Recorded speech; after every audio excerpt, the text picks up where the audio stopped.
The bride is my daughter.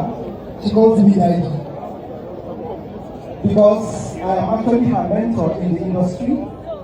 Alhaji Dr. Rarara met her through me. As for Alhaji Dr. Rarara, he's a personality that is well known and one that is respected